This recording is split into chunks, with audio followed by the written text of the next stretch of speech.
আসসালামু আলাইকুম। আমি মেজাজ সোহেল লুবজাত চ্যানেলে আপনাদেরকে স্বাগত জানাচ্ছি। আমরা বিভিন্ন দেশের ভিসা প্রসেস নিয়ে কাজ করে থাকি এবং আমরা ওয়ার্ক পারমিট ভিসাগুলি আমরা হচ্ছে যে সব ধরনের ভিসা প্রসেস করে থাকি। আমরা হচ্ছে যেমন একদিকে যেমন সৌদি আরব করে থাকি, মালয়েশিয়া করে থাকি, আবার কিছু কিছু ক্ষেত্রে দুবাইয়ের ওয়ার্ক পারমিট ভিসা করে থাকি আমরা নর্মাল লেভেলের ভিতরে, এবং লিবিয়াতে কাজ করে থাকি।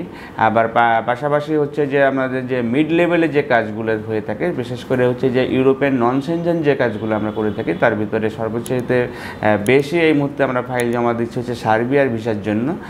সার্বিয়াতে যে ভিসাগুলি আমরা জমা দিচ্ছি সেগুলো 100% ম্যান পাওয়ার করে যাবে, এবং যারা হচ্ছে সার্বিয়াতে যেতে চান, যদি আপনি 6 মাস সময় দিয়ে আসতে পারেন, 6 মাস সময় নিয়ে যেতে আসতে পারেন, তাহলে আপনার নিশ্চিতভাবে আপনি সার্বিয়ার ভিসাটি পাবেন এবং খরচ অন্যান্য কম হবে, এবং খুব সুন্দরভাবে আপনি যেতে পারবেন, ম্যান পাওয়ার নিয়ে যেতে পারবেন। যারা হচ্ছে যে দীর্ঘদিন ধরে আমাদের কাছে সার্বিয়ার জন্য বলছিলেন, আমরা ফাইল জমা নিতাম না, বাট আমরা হচ্ছে নতুন করে সার্বিয়ার এগ্রিমেন্টটি কমপ্লিট হয়েছে, আপনারা যদি চান আপনারা হচ্ছে সার্বিয়ার জন্য আমরা ফাইল জমা দিতে পারেন। পাশাপাশি আলবেনিয়ার জন্য আমরা কাজ করছি, এবং সবচেয়ে বেশি ফ্লাইট আমাদের এই মুহূর্তে ফ্লাইট হচ্ছে সাইপ্রাসের জন্য। এই সাইপ্রাসের জন্য আপনারা ফাইল জমা করতে পারেন।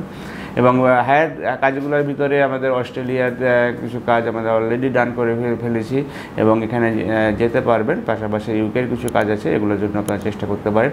আমার কথা হচ্ছে, যদি আপনি যেই লেভেলে বা যেই ধরনের কাজের জন্য যেতে চান না কেন, যত টাকাই খরচ করে যেতে চান না কেন, যদি আপনার মনে করেন যে অভিযাত্রী আপনার ট্রাস্টেড একটি কোম্পানি, তাহলে পরে আপনারা আমাদের সাথে যোগাযোগ করতে পারেন। আমাদের সাথে যোগাযোগের জন্য আমাদের স্ক্রিনে দেখানো নাম্বারগুলোতে ফোন দিতে পারেন, অথবা সরাসরি আমাদের অফিস ভিজিট করে ভালোভাবে জেনে নিতে পারেন। ভালো থাকবেন, সুস্থ থাকবেন। আল্লাহ হাফেজ। আসসালামু আলাইকুম।